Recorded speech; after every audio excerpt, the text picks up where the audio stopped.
लेटे लेटे ध्यान लग गया। मैं कुछ दिन पहले प्रोबेशनर मेल नर्स था बीकानेर में, पीबीएम हॉस्पिटल है सबसे बड़ा। तो डॉक्टर जो पोस्टमार्टम करते हैं उसमें हमको साथ ले जाते थे कि ऑर्गन क्या होता है, इसका फंक्शन क्या होता है बताने के लिए।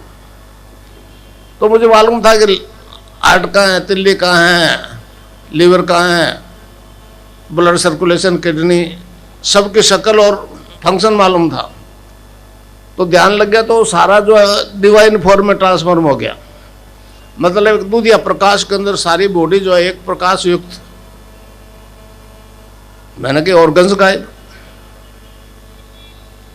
और मैं क्या दिखता तो आंख से ही अंदर कुछ दिखता ही नहीं है, केवल सफेदी, दूधिया सफेदी।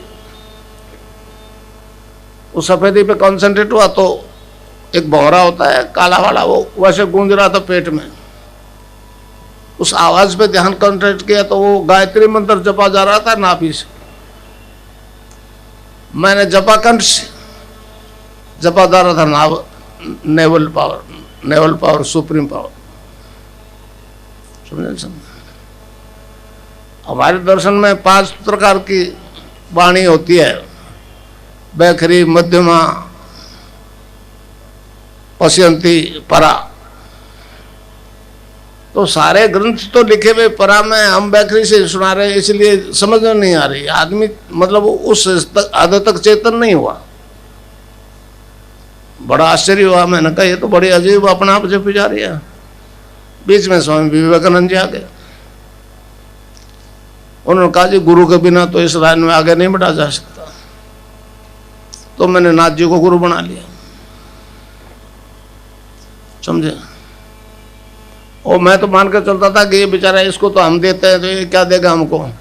और जाते वक्त आदेश करके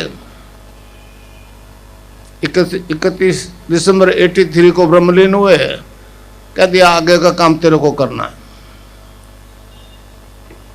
मैंने कहा बाबूजी मुझे कौन रिकॉग्नाइज करेगा? तो उन्होंने कहा तेरे को एक सिद्ध आसन दिया है, तू जहां भी बैठेगा बैठ जा। तब से लगातार ये 1990 से ये काम कर रहा हूं। समझे? 84 में कृष्ण की सिद्धि हो गई गुरुदेव की कृपा से, वो भी सामने आ गया। तो इस प्रकार निर्गुण और सगुण की दोनों सिद्धियां एक ही जन्म में हो गई। महर्षि अरविंद ने इसको बड़ा स्पष्ट किया है। उन्होंने कहा जी हमारे देश में 2 तरह की आराधना है, एक तो गुरु से दीक्षा लेके नाम जप करो, या दूसरा भगवान कृष्ण के मंदिर में जाओ, तुलसी चरणामृत लो, सात्विक जीवन जीने का प्रयास करो। तो इस प्रकार मुक्ति तो दोनों ही पा रहे, निर्गुण निराकारी, सगुण साकारी। मगर मुक्ति के लिए असेंड करना पड़ता था, यहाँ पहुंचना पड़ता था सहस्रार में, जहाँ हजार दल कमल में ईश्वर विराजमान है। अरविंद ने कहा कि दोनों सिद्धियां अगर एक ही जीवन में हो जाए, निर्गुण और सगुण की, किसी नए ऑर्गेनिज्म में नहीं, तो फिर मानव मात्र का कल्याण होगी। अब मुझे ये सारे इनोसेंट वे में होगी। आज जो हूं वो मैं नहीं बनना चाहता था। मैं भी एक भौतिक आकर्षण वाला व्यक्ति रहा, मगर ये जो प्रकाश हो गया उसने मेरी काया ही पलट कर दी। बीकानेर में पुष्करणा समाज के बहुत लोग हैं, उनको जब पता लगा तो आए मेरे पास, कहले जी क्या हुआ? मैंने कहा ऐसा हुआ। कहते ये तो कीला हुआ मंत्र है, आपको तो सिद्धि होगी, आप तो फिनिशिंग पॉइंट पे पहुंच गए, आप इसका तांत्रिक प्रयोग करो, लोग लाखों रुपए देंगे, हमारे भी भला हो जाएगा साथ में। पहले तो मैं नहीं समझा क्यों देंगे लाखों रुपए, मगर जो परिवर्तन मुझ में आया उससे मुझे विश्वास हो गया गड़बड़ तो होगी तेरे में। फिर मैंने कहा महाराज देखो बात साफ है, ये तो फिर मैं सोना देऊं और लोहा लेऊं ऐसी बात है, तो मैं ये काम नहीं करूंगा। वो आखिर में परेशान होकर नहीं माने तो कह गए ये तो जाट है, इसकी अकल में आएगी नहीं, चलो पीछा छूट गया। तो रेल की नौकरी में तो भाई रिटायरमेंट था, इसमें रिटायरमेंट ही नहीं है, ये तो जीवन भर करना पड़ेगा नौकरी। अब गुरु की नौकरी है, पहले रेल की नौकरी थी। उसमें तो अभाव ही अभाव था, इसमें कोई अभाव नहीं है, समझे। तो इस प्रकार मुझ में एक परिवर्तन आ गया और वो केवल मंत्र से आ गया। मैं राधा और कृष्ण के मंत्र की दीक्षा देता हूँ और यहाँ ज़्यादा रिस्पॉन्स मिल रहा है क्योंकि ये कृष्ण की कर्म भूमि है, तो ये परिवर्तन आने लग गया,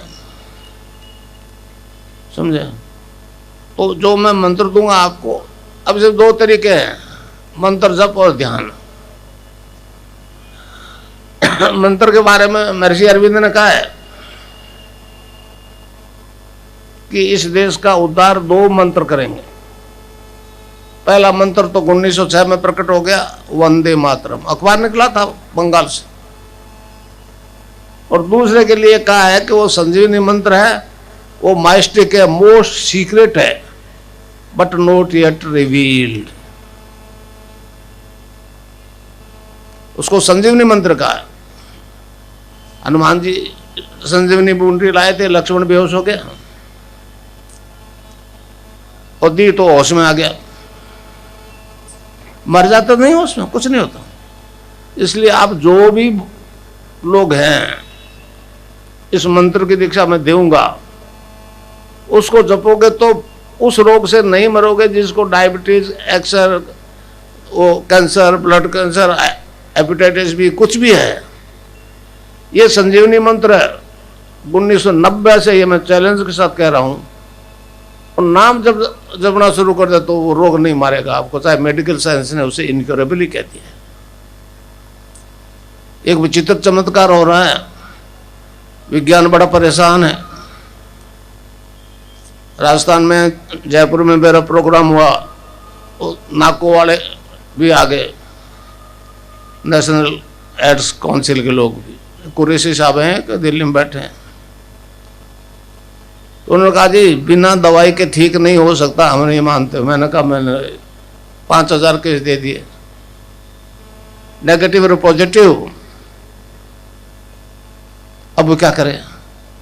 पहले मुझे कहते थे, ईमेल आते थे कि तेरी पैरासाइकोलॉजी लेबोरेटरी में रिजल्ट देगी तो ही मानेंगे। मैंने कहा चलो लेबोरेटरी में आ जाओ।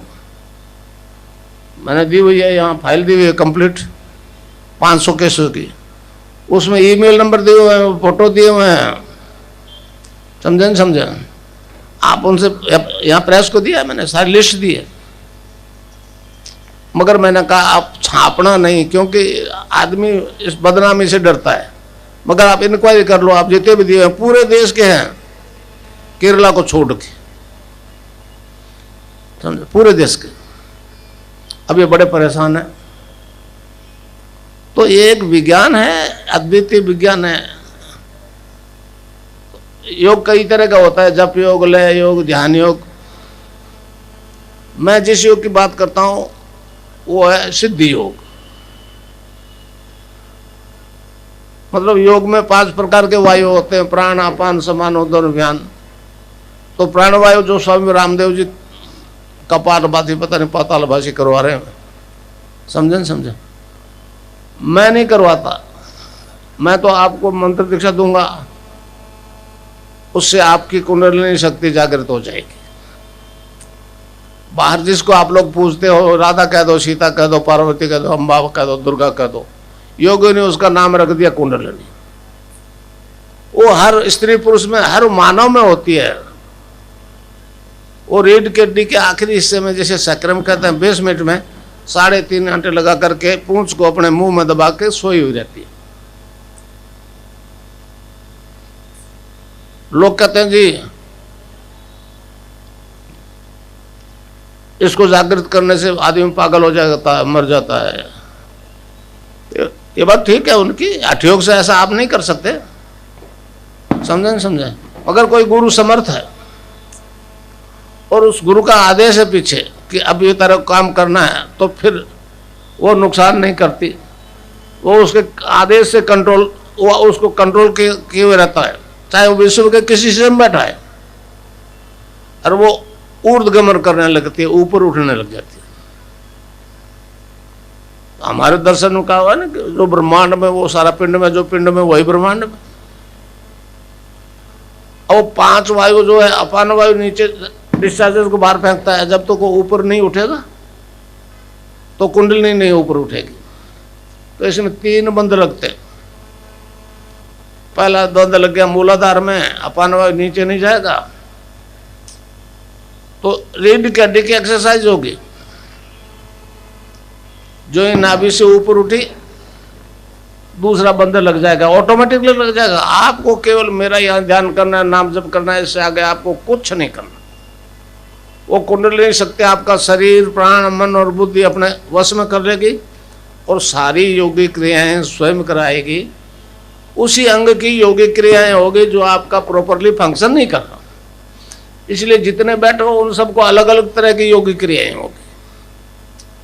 उस अंग विशेष को मतलब स्टिमुलेट किया जाएगा, टोन अप किया जाएगा। जब तक वो प्रॉपरली फिट नहीं होता है तब तक वो मूवमेंट होता रहेगा, एक्सरसाइजेज होती रहेगी।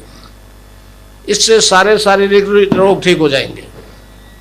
जो ही कुंडली यहाँ कंठ से ऊपर उठी, कंठकोप कहते हैं इसको, तो तीसरा बंद लग जाएगा, जालंधर बंद। अब इससे आगे जो गर्दन का थोड़ा हिस्सा रह गया उसमें हर तरह का मूवमेंट संभव नहीं, तो प्राणायाम होता है। आज तो प्राणायाम पहले कराते थे, हमारे इसमें पहले आसन लगेगा फिर बंद लगेंगे, समझे। और यहाँ से जो ही ऊपर गई कुंडली पूर्ण कुंभक हुआ तो समाधि लग जाएगी। तो हमारे योगियों ने शरीर को मतलब 2 भागों में मोटे तौर से बांटा। एक तो यहाँ से ऊपर का हिस्सा, यहाँ से नीचे का हिस्सा। इस नीचे के हिस्से में 9 द्वार है, 9 द्वार, आँख कान नाक मुंह वगैरह। वो उनका मुंह बाहर खुलता, वो एग्जिट है, एक्साइट। और ये 10वां द्वार जिसको शिव की तीसरी आंख भी कहते हैं, ये 10वां द्वार है। तो यहाँ से ऊपर नीचे कैसा मतलब 7 प्रकार के सेल से इस शरीर की रचना है। हमारा ऋग्वेद कहता है अन्नमय कोश, प्राणमय कोश, मनोमय कोश और विज्ञानमय कोश, फिर आनंदमय कोश, चित्तमय कोश और सत्यमय कोश। तो उस मंत्र दीक्षा से ये चेतन हो जाएंगे और तीसरी आंख खुल जाएगी, तब फिर यहाँ से साधक ऊपर चढ़ता है। आनंद चित्त और सत्य यहाँ पहुंच जाता है। हमारे देश में एक याज्ञवल्क्य ऋषि हुए हैं, याज्ञवल्क्य, महर्षि अरविंद के अनुसार। वो आनंद तक तो पहुंच गए, मगर चित्त और सत्य की अभी चेतना आई नहीं आज तक। अब वो मुझ में गुरु कृपा से आ गया। मगर जब तक शारीरिक रोग खत्म नहीं होगा, न ध्यान लगेगा न समाधि लगेगी। योग में 8 प्रकार के अनुष्ठान की बात कही है, समझे। तो जब तक ये तीसरी आंख नहीं खुलते कि न ध्यान नहीं हो गए, समझे। मच्छेंद्रनाथ जी कलयुग के आदि गुरु थे, समझे। गोरखनाथ जी तो जग प्रसिद्ध हो गए। मच्छेंद्रनाथ जी ने कहा ये योग जो है वेद रूपी कल्पतरु का अमर फल है, इससे साधक के त्रिविधि ताप शांत होते हैं, आदि देहिक, आदि भौतिक, आदि दैविक। आपकी अंग्रेजी भाषा में फिजिकल डिजीज, मेंटल डिजीज और स्पिरिचुअल। भौतिक साइंस फिजिकल और मेंटल को तो टच करती है, स्पिरिचुअल के मामले में पीछे हट जाते हैं। स्नायु मंडल को टच करता हुआ आज का डॉक्टर डरता है, समझे। तो ये कुंडलिनी तो सारी चेतना से आके यहाँ पहुंचा देगा आपको, जिसके लिए दोनों सिद्धियां होगी। अरविंद ने कहा जिस दोनों सिद्धियां हो जाएगी, जो यहाँ जिसके लिए असेंड करना पड़ता तो वो डिसेंड कर जाएगा इस फिजिक्स, समझे। और उसके कारण से फिर आदमी मरने के बाद में मोक्ष नहीं पाएगा, यहाँ जीते जी मृत्यु को मोक्ष को प्राप्त कर लेगा मरने से पहले। मरने के बाद तो जन्मना ही पड़ता है, उससे पहले सारे कर्मों का फंदा जब तक नहीं कट जाता आदमी को आना ही पड़ता है, समझे। तो इस प्रकार जो योग होगा शारीरिक बीमारियां खत्म हो जाएगी। अब मानसिक बीमारी में खत्म कैसे हो?